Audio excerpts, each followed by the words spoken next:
কালকে আর দেখাইনি আপনাদের।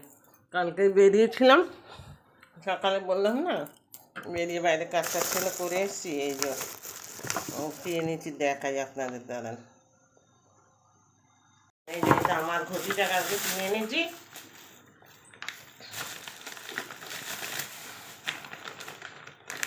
আমার ঘরে যে তামাক ঘটিটা আছে, তাই গলা থেকে ছেড়ে গেছে, আর এই তুলসী গাছে জল দিতে না খুব অসুবিধা। ওই জন্য কালকে ঘটিটা কিনে আনলাম, তামাক ঘটিটা। এইটুকুনি ঘটি কি দাম নিল! 350 টাকা বলেছিল, 300 টাকা কিনে। আমার ছেলে তো বলছে মা ভালো হয়েছে, মানে ও কোথায় দর করেছিল 500 টাকা বলেছে, আনে না, ভাগ্যিস আনে নেই। তাই ওই ঘটিটা নিয়েছি কালকে। আর গোপালদের জন্যে 3টে, গপুর জন্য 3টে জামা এনেছি। একটা ওড়না নিয়েছিলাম, ওড়নাটা গেল কোথায়? এই 3টে গোপার জন্য 3টে জামা, একটা ওড়না এনে নিয়েছিলাম, ওড়নাটা দেয়নি নাকি।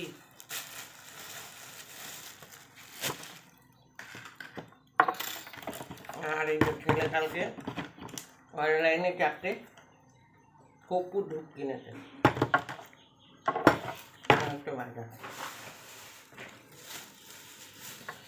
ওড়নাটা কোথায় গেল কি জানি, ছেলে নিয়ে গেছে না দেয়নি, আমি বুঝতে পারছি না। তো তাহলে গিয়ে বলতে হবে। এটা সুভদ্রা, কালকে ঘটিটা কিনেছি, এই ঘটিটা তো আমার ঘটিটা কালকে কিনলাম। ওই কালকে অক্ষয় তৃতীয়া ছিল, পুজো দিতে গেছিলাম থ্রিয়েতে সকালে চান করে।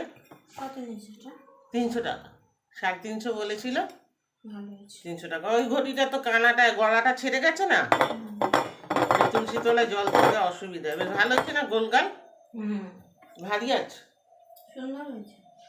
300 টাকা নিয়েছে। আমি না একটা ঘটি নি, এটা ওড়না নিলাম ঠাকুরের। ওড়নাটা কোথায় গেল কে জানে, নিয়ে গেছে।